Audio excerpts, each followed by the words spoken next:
નમસ્તે વિદ્યાર્થી મિત્રો, ઓનલાઈન શિક્ષણમાં આપ સર્વનું હાર્દિક સ્વાગત છે. આજે આપણે ધોરણ 6 જેમાં છઠ્ઠો પાઠ મૌર્ય યુગ, ચંદ્રગુપ્ત અને સમ્રાટ અશોક વિશે આપણે જોઈ ગયા છીએ. એનું સ્વાધ્યાય છેલ્લે આપણે જોયું હતું.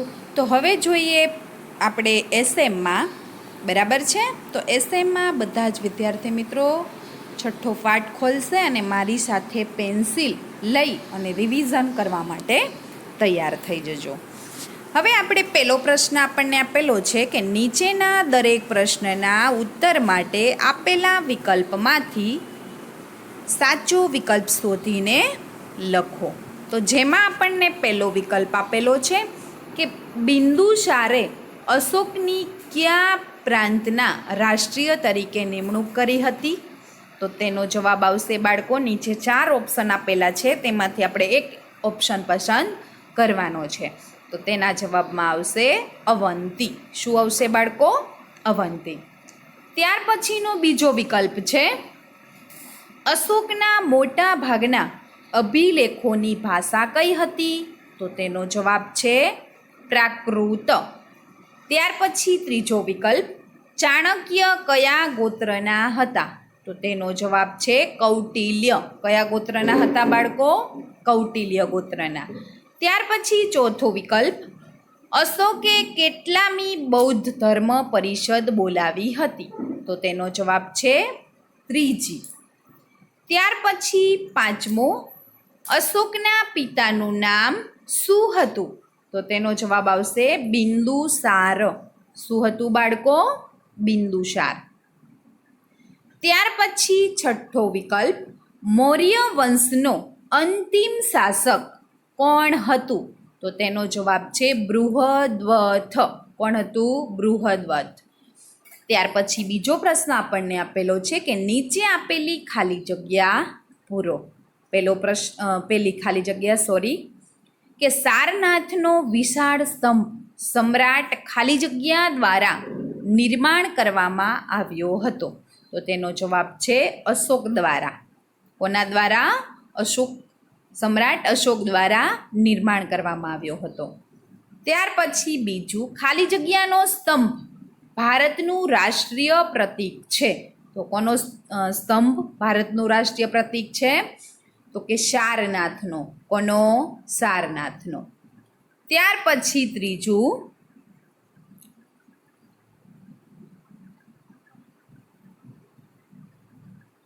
કે આચાર્ય વિષ્ણુગુપ્ત ખાલી જગ્યાના નામે ઓળખાય છે? તો તેનો જવાબ શું આવશે? ચાણક્ય. ત્યાર પછી ચોથું અશોકના મોટા ભાગના અભિલેખોની લિપિ ખાલી જગ્યા છે? તો શું આવશે? બ્રાહ્મ. શું આવશે? બ્રાહ્મ. ત્યાર પછી પાંચમી ખાલી જગ્યા સમ્રાટ અશોકે ખાલી જગ્યા ધર્મ સ્વીકાર્યો હતો? બૌદ્ધ ધર્મ. કયો બાળકો? બૌદ્ધ ધર્મ. અશોક સમ્રાટે બૌદ્ધ ધર્મ સ્વીકાર્યો હતો. શું કામ? કે તેના હૃદય પરિવર્તન પછી તેને બૌદ્ધ ધર્મનો સ્વીકાર કર્યો હતો. ત્યાર પછી છઠ્ઠું ગુજરાતનો અશોકનો શિલાલેખ ખાલી જગ્યા ભાષામાં લખાયેલ છે? તો કઈ ભાષામાં આવશે બાળકો? પ્રાકૃત ભાષામાં. કઈ ભાષામાં? પ્રાકૃત. સાતમું અશોકે ખાલી જગ્યા ધર્મને રાજ્યાશ્રય આપ્યો હતો? તો બૌદ્ધ ધર્મને. કયા ધર્મને? બૌદ્ધ ધર્મને. ત્યાર પછી એના પછીનો પ્રશ્ન છે કે નીચે આપેલા વિધાનો ખરા છે કે ખોટા તે જણાવો. તો પેલું છે કે અશોકે ઉપગુપ્તના આદેશને અનુસરીને બૌદ્ધ ધર્મ અંગીકાર કર્યો હતો? તો શું આવશે? ખરું, એટલે કે સાચું આવશે. ત્યાર પછી બીજું બિંદુસારના સમયમાં મગધ અને મૌર્ય સામ્રાજ્યમાંથી સ્વતંત્ર થઈ ગયું? શું કીધું છે? કે બિંદુસારના સમયમાં મગધ અને મૌર્ય સામ્રાજ્યમાંથી સ્વતંત્ર થઈ ગયું હતું? તો કે ખોટું. ત્યાર પછી ત્રીજું ચંદ્રગુપ્તે પોતાની અંતિમ અવસ્થા શ્રવણ બેલગોડામાં વિતાવી હતી? સાચું. છેલ્લી એની અંતિમ અવસ્થા ક્યાં હતી? બેલગોડામાં હતી. કોની? તો કે ચંદ્રગુપ્તની. ત્યાર પછી ચોથું, ધમ્મ મહામાત્રનું કાર્ય જૈન ધર્મનો પ્રચાર કરી અને પ્રજાનું નૈતિક ધોરણ ઊંચું લાવવાનું હતું. તો શું આવશે? ખોટું. ત્યાર પછી પાંચમું, મેગેસ્થનીશ દ્વારા ઇન્ડિકા અને કલ્હણ દ્વારા મુદ્રા રાક્ષસની રચના કરવામાં આવી હતી. તો કે ખોટું. ત્યાર પછી બાળકો આપણે જોઈએ પેજ નંબર 65 પર. હવે પેજ નંબર 65 ઉપર આપણને જોડકું આપેલું છે. શું આપેલું છે? જોડકું. તો એને આપણે સામે જવાબ લખવાનો છે અથવા તો તેને જોડવાનું છે. છતાં આટલી વાર સૂચના આપવા છતાં આપણે જોડકામાં કેટલી બધી ભૂલ કરીએ છીએ. બરાબર છે? તો ધ્યાનથી સાંભળી અને સમજી લેજો કે કાં જોડકાને જોડવાનું છે અથવા તો આપણને નીચે આપેલું છે એ પ્રમાણે સામે એનો જવાબ લખી નાખવાનો છે. બરાબર? તો આપણે ઉપર જોઈએ વિભાગ અ અને વિભાગ બ આપેલા છે. વિભાગ બમાં એના જવાબ છે અને વિભાગ અમાં એને પૂછેલા અર્થ છે. તો પહેલું આપણને આપેલું છે અર્થશાસ્ત્ર. બરાબર? તો તેની સામે કોને લખેલું છે અર્થશાસ્ત્ર? તો કે ચાણક્યએ. કોને? ચાણક્યએ. તો એની સાથે આપણે જોડી દેવાનું છે અથવા તો જો નીચે આપણને આપેલું છે એ પ્રમાણે તેની સામે એનો જવાબ લખી નાખવાનો છે. ત્યાર પછી બીજું આપેલું છે મુદ્રા રાક્ષસ. તો એની સામે શું આવશે બાળકો? તો કે વિશાખ દત્ત. કોને લખ્યું છે? તો કે વિશાખ દત્તે. અથવા તો એનો જવાબ આવી રીતે લખી નાખવાનો છે. ત્યાર પછી ત્રીજું ઇન્ડિકા. હવે ઇન્ડિકામાં શું આવશે? મેગેસ્થનીશ આવશે. આવશે ને? હા, તો એની સાથે જોડી દો અથવા તો આવી રીતે લખી નાખવાનું છે. ત્યાર પછી ચોથું દીપવંશ અને મહાવંશ, જે બૌદ્ધ ગ્રંથો હતા. બરાબર છે ને? હા, તો એની સાથે જોડી દેવાનું છે અથવા તો નીચે આપ્યું છે એ પ્રમાણે આપણે લખી લેવાનું છે. સમજાઈ ગયું જોડકું? ત્યાર પછી આગળનો પ્રશ્ન આપણને આપેલો છે કે નીચે આપેલા પ્રશ્નના એક એક વાક્યમાં ઉત્તર લખો. બરાબર? તો આપણને 5 પ્રશ્ન આપેલા છે. કેટલા છે બાળકો?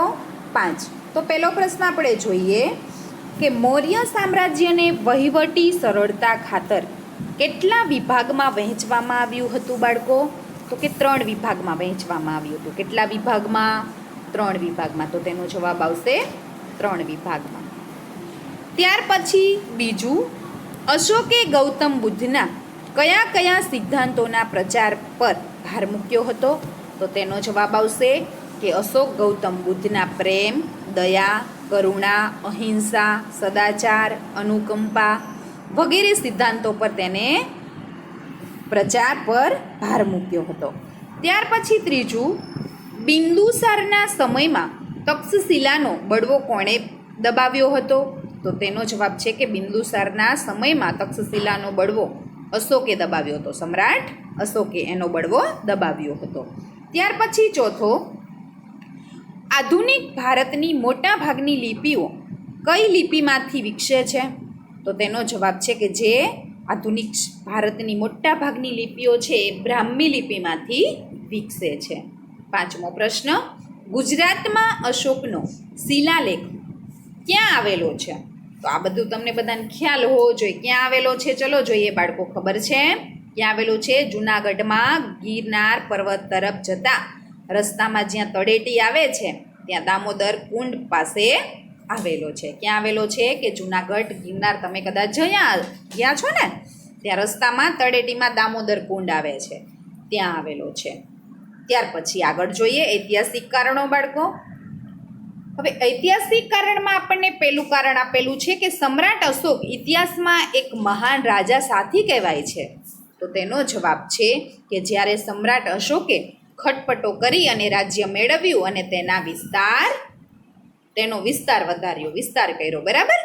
હવે તેણે મહાર સામ્રાજ્યનું નિર્માણ કર્યું ત્યારે કલિંગ પર વિજય મેળવવાની મહત્વાકાંક્ષા પૂરી કરવા તેણે તેના પર આક્રમણ કરી અને વિજય મેળવ્યો. ત્યારે યુદ્ધભૂમિ પર થયેલા લોહિયાણ અને હત્યાકાંડને જોઈ અને તેને સંતાપ થયો, પશ્ચાતાપ થયો હતો અને તેના હૃદયમાં પરિવર્તન થયું હતું. તેણે ભવિષ્યમાં કદી યુદ્ધ ન કરવાનો તેને નિર્ણય કર્યો અને તે ધર્માપ્ત દેશ બની ગયો. એવી રીતે સમ્રાટ અશોક છે એક મહાન રાજા બની ગયો છે. બરાબર. ત્યાર પછી ટૂંકમાં ઉત્તર આપણને આપેલા છે, જેમાં આપણને પહેલો ટૂંકમાં ઉત્તર આપેલો છે કે સમ્રાટ અશોકનું વિશાળ સામ્રાજ્ય ક્યાં સુધી ફેલાયેલું હતું. તો તેનો જવાબ છે કે સમ્રાટ અશોકનું વિશાળ સામ્રાજ્ય વાયવ્ય સરહદે કંદહાર અને પેશાવર સુધી, ઉત્તરમાં નેપાલ અને ઉત્તરમાં નેપાલ સુધી, પછી દક્ષિણમાં મૈસૂર સુધી, પશ્ચિમમાં ગુજરાત અને પૂર્વમાં મગધ તેમજ કલિંગ સુધી તેનો વિશાળ વિસ્તાર ફેલાયેલો હતો. હવે ત્યાર પછીનો બીજો પ્રશ્ન આપણને આપેલો છે કે રાષ્ટ્રીય તરીકે નિમાયેલ અધિકારીના કાર્યો જણાવો. ચલો, કયા કયા કાર્યો એના હતા? તો તેનો જવાબ છે કે સમગ્ર પ્રાંતમાં શાંતિની વ્યવસ્થા જાળવણી કરવી, તેમજ પ્રાંતમાં બનતા બનાવોથી સમ્રાટને સતત વાકેફ કરતા રહેવું, ત્યાર પછી રાજાના આદેશોનું પાલન કરાવવું અને કરવેરા ઉઘરાવવા. આ બધા એના કાર્યો હતા. ત્યાર પછી ત્રીજો પ્રશ્ન આપણને પૂછેલો છે કે ચંદ્રગુપ્ત મૌર્ય ગ્રીક રાજા સેલ્યુકસને હરાવી અને કયા પ્રદેશો જીત્યા હતા? તો તેમનો જવાબ છે કે કાબુલ, બલુચિસ્તાન, કંદહાર અને હેરાત.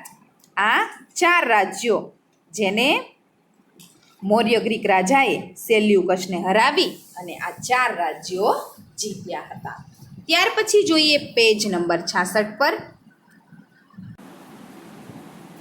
ચોથો પ્રશ્ન આપણને આપેલો છે પેજ નંબર 66 પર કે મૌર્ય વંશની જાણકારી મેળવવાના સ્ત્રોતો જણાવો. ચલો, કયા કયા સ્ત્રોતો હતા બાળકો?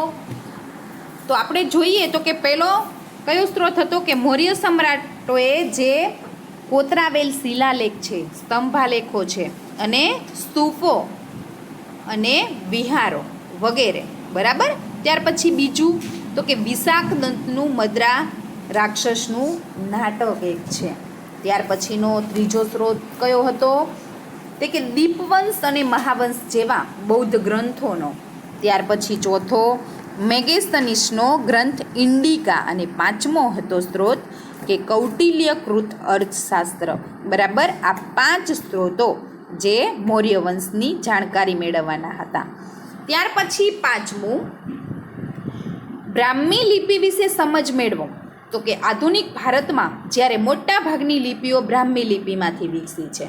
અહીં તેમજ અ અક્ષર જુદી જુદી લિપિઓમાં જોઈ શકો છો. આપણે ચોપડીમાં પણ જોયું હતું અને અહીંયા જુઓ અ શબ્દ બધામાં જુદો જુદો આપેલો છે. જોયો, તમિલમાં આવો અ થાય છે, મલયાલમાં આવો થાય છે, બાંગ્લામાં આવો થાય છે, દેવનાગરીમાં આવો થાય છે, એટલે કે આપણે હિન્દીમાં. ત્યાર પછી બ્રાહ્મીમાં પ્રારંભિક અ આવો થાય છે. બરાબર. તો કે બધા જ ઓલામાં જુદો જુદો અ થાય છે. ત્યાર પછી સવિસ્તાર ઉત્તર જોઈએ, જેમાં પહેલો સવિસ્તાર આપેલો છે કે સમ્રાટ અશોકે બૌદ્ધ ધર્મના પ્રચાર માટે શું કર્યું હતું? તો તેનો જવાબ છે કે તે દેશભરમાં ફર્યા હતા. ત્યાર પછી તેણે તેના અધિકારીઓને બૌદ્ધ ધર્મનો ઉપદેશ આપવા આજ્ઞા કરી હતી. ત્યાર પછી તેણે બૌદ્ધ ધર્મના પ્રચાર માટે તેના પુત્ર મહેન્દ્ર અને પુત્રી સંઘમિત્રાને સિલોન મોકલ્યા હતા. ચોથું કે તેણે દેશમાં શિકાર કરવા પર પ્રતિબંધ મૂક્યો હતો. પાંચમું, તેણે યજ્ઞોમાં થતી પશુ હિંસા બંધ કરાવી હતી. અને છેલ્લે તેણે બૌદ્ધ ધર્મનો ઉપદેશ લોકો સુધી પહોંચાડવા ઠેર ઠેર શિલાલેખો કોતરાવ્યા હતા. આ બધું બૌદ્ધ ધર્મના પ્રચાર માટે સમ્રાટ અશોકે કર્યું હતું. ત્યાર પછી બીજું કે મૌર્ય વંશનો સ્થાપક ચંદ્રગુપ્ત મૌર્ય સવિસ્તાર સમજાવો. ચલો હાલો, એના વિશે આપણે સવિસ્તાર જોવાનો છે. તો કે કૌટિલ્ય ગોત્રના જ્યારે આચાર્ય વિષ્ણુગુપ્તે તક્ષશિલાના ચંદ્રગુપ્તને તક્ષશિલા લઈ જઈ અને શાસ્ત્ર અને શાસ્ત્રોની તાલીમ આપી. હવે વિષ્ણુગુપ્તની તાલીમ અને માર્ગદર્શનથી ચંદ્રગુપ્ત મૌર્ય ઈસવીસન પૂર્વ 321માં નંદવંશના અંતિમ શાસક ધનનંદને હરાવીને મગધ પર મૌર્ય વંશની સ્થાપના કરી. તેણે ગ્રીક રાજા સેલ્યુકન્સને નિકેતરને હરાવી અને 4 પ્રદેશો જીત્યા. તેમજ તેને ચંદ્રગુપ્તની બહાદુરીથી પ્રભાવિત થઈ અને સેલ્યુકસે પોતાની પુત્રી હેલેનાને ચંદ્રગુપ્ત સાથે પરણાવી. હવે ચંદ્રગુપ્તે લગભગ સમગ્ર ભારતમાં સાર્વભૌમ સત્તા સ્થાપી હતી અને ભારતમાં સૌપ્રથમ સામ્રાજ્ય સ્થાપનાર ચંદ્રગુપ્ત મૌર્ય, જે મગધની ગાદી પર 24 વર્ષ સુધી શાસન કર્યું હતું. ત્યાર પછી ત્રીજો પ્રશ્ન છે કે મૌર્ય યુગનું કેન્દ્રીય વહીવટતંત્ર સમજાવો. ચલો, એનું વહીવટતંત્ર કેવું હતું તેના વિશે આપણને કહ્યું છે. તો તેનો જવાબ છે, જો આપણને 3 વિભાગમાં વહેંચાઈ ગયેલું છે, તમે જોઈ શકો છો, છે ને, મૌર્ય યુગનું વહીવટી તંત્ર, જેમાં પહેલું છે કેન્દ્રીય, બીજું છે પ્રાંતીય અને ત્રીજું છે પ્રાદેશિક. બરાબર, 3 વિભાગમાં વહેંચાઈ ગયું છે. હવે એના કેન્દ્રીય વહીવટ કઈ રીતે ચાલે છે? તો કે કેન્દ્રીય વહીવટતંત્ર સમ્રાટ શાસન વ્યવસ્થામાં કેન્દ્ર સ્થાને હતું અને તે સમગ્ર સામ્રાજ્યને વહીવટ, લશ્કરી અને ન્યાયતંત્રનો વડો હતો. તેનું પદ વંશ પરંપરાગત હતું અને પાટલીપુત્ર અને તેની આજુબાજુનો પ્રદેશ સમ્રાટના સીધા અંકુશ હેઠળ હતો. તે મંત્રીઓ અને ઉચ્ચ અધિકારીઓની મદદથી વહીવટ ચલાવતો. ચાણક્યએ કુલ 18 ખાતાઓ દર્શાવ્યા હતા. જો અહીં આપણને 6 ખાતા આપેલા છે. પહેલું ખાતા વિભાગ, બીજું ખેતી વિભાગ, ત્રીજું લશ્કરી ખાતું, ન્યાય ખાતું, વ્યાપાર ખાતું, દફતર ભંડોળ ખાતું અને મુદ્રા ખાતું. બરાબર છે. એનો વહીવટ કોણ કરે છે એના વડા વિશે પણ સામે આપેલું છે. જુઓ વિભાગ બમાં કે આ એટલા બધા વિભાગ હતા અને સામે એના વડા કોણ હતા? તો કે ખેતી વિભાગમાં કોણ હતું? તો કે સીતાધ્યક્ષ હતા. ત્યાર પછી ખાતું કહીએ ને, ખાતા વિભાગમાં કોણ હતું? તો કે ઉપરી વડા હતા. ત્યાર પછી લશ્કર ખાતું તો કે સેનાની હતા. ન્યાય ખાતું તો કે પ્રદેશત્રી હતા.